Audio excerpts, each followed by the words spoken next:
It was more than 14 years ago that 9/11 happened. Since then, citizens have done their own investigating of that crime. The results have been overwhelmingly conclusive that the American people have been lied to by their government. Rather than terrorists from Afghanistan or Iraq being the terrorists, it seems like other people from the Middle East were involved. Could you speak about the real perpetrators of 9/11? Well, there are certain things that we know that are simply indisputable with regard to 9/11, and some of the key things that I think it's imperative for people to know is, for one, Larry Silverstein, Frank Lowy. What they did when they purchased the lease on the Twin Towers is simply astounding, quite frankly. The Port Authority of New York had actually lost a lawsuit, a multi-year lawsuit. They were trying to get out of the liability of removing the asbestos that was in the Twin Towers. And after years and years and years of litigation, in 2001, the Port Authority lost this case, and they were found liable for the removal of the asbestos that was estimated to cost in the billions.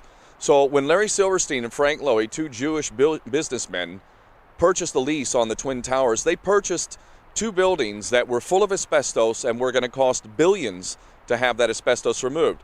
Now that makes me wonder, if it was Mohammed and Ahmed from the Middle East and they were Muslim and they bought those buildings, then proceeded to double the insurance policy, and then lo and behold 6 weeks later, after having security of those buildings, because of course if you purchase the lease, then that means you are now in control of the security.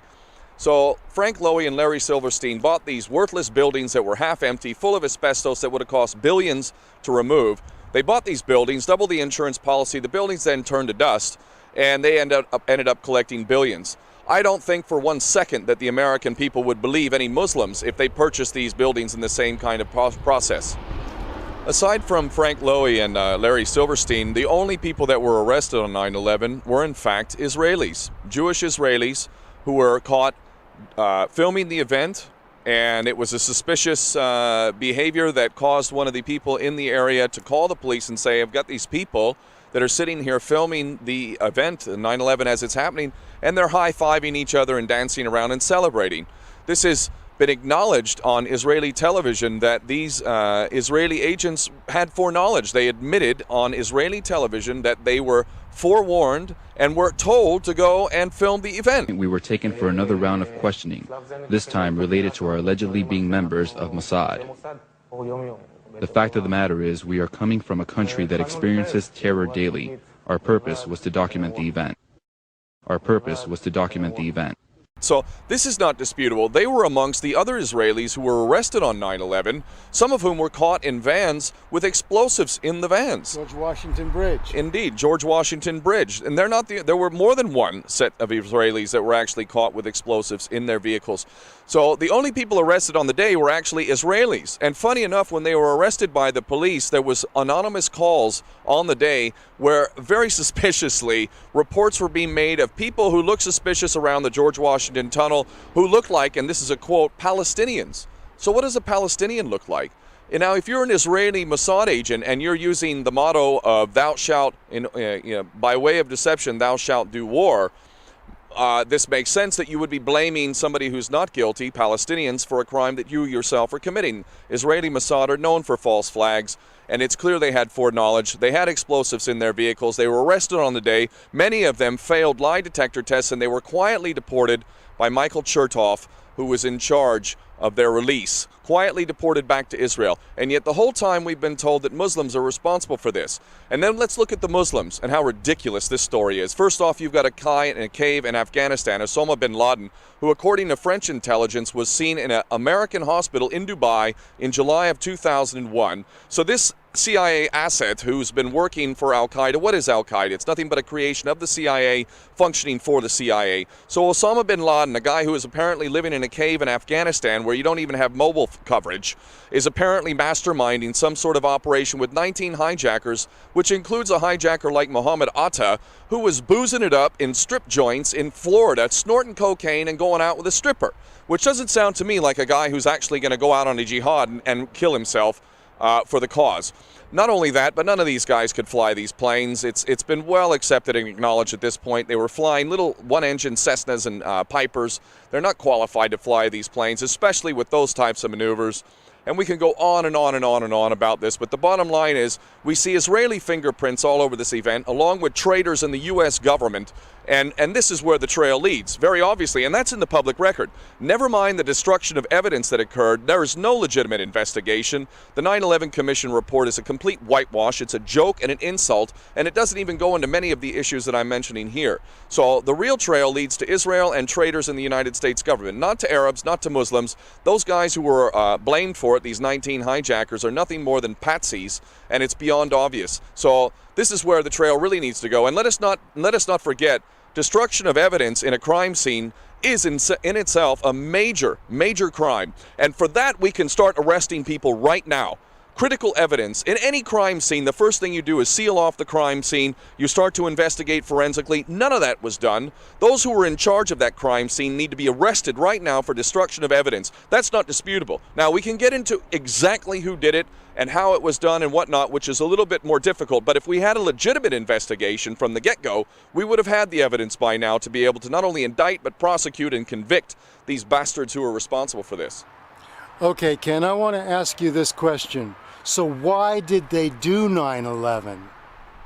Well, it's very well laid out. In the Project for a New American Century, we find that these so-called neocons, which I find is really synonymous with Jewish Americans, Israeli Americans, the agenda of Israel is laid out very clearly in the Project for a New American Century, Rebuilding America's Defenses, Clean Break. You read these documents, and it laid out very clearly an agenda for the United States to achieve this goal of full spectrum dominance.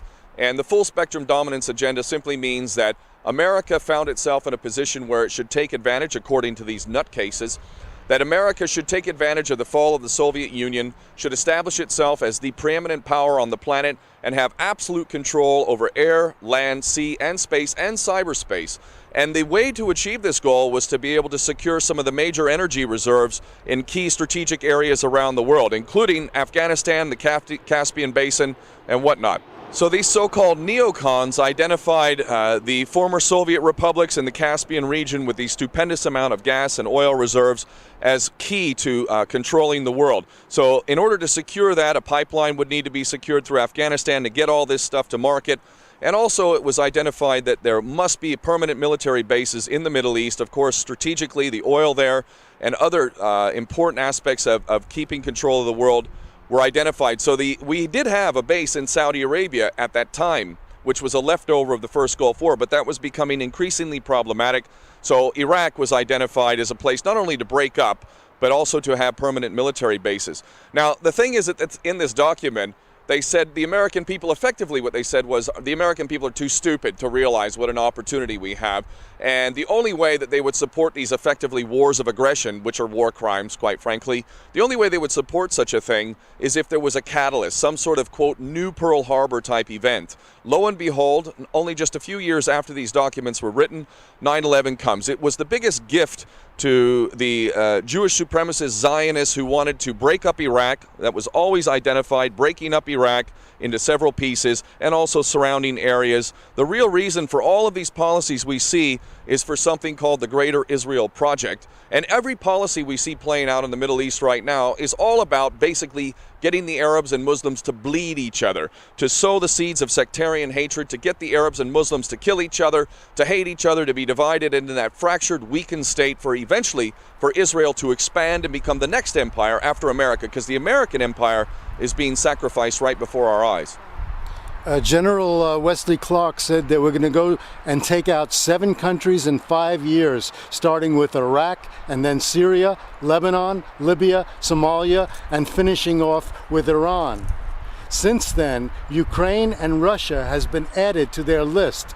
Please talk to us about how close we are to World War III. Well, there are many people who would argue that we're already in World War III. It's just not full scale yet, and you can make a strong case for that. We haven't reached full scale World War III, but if the powers that be had their way, we would have already gone into Syria full scale.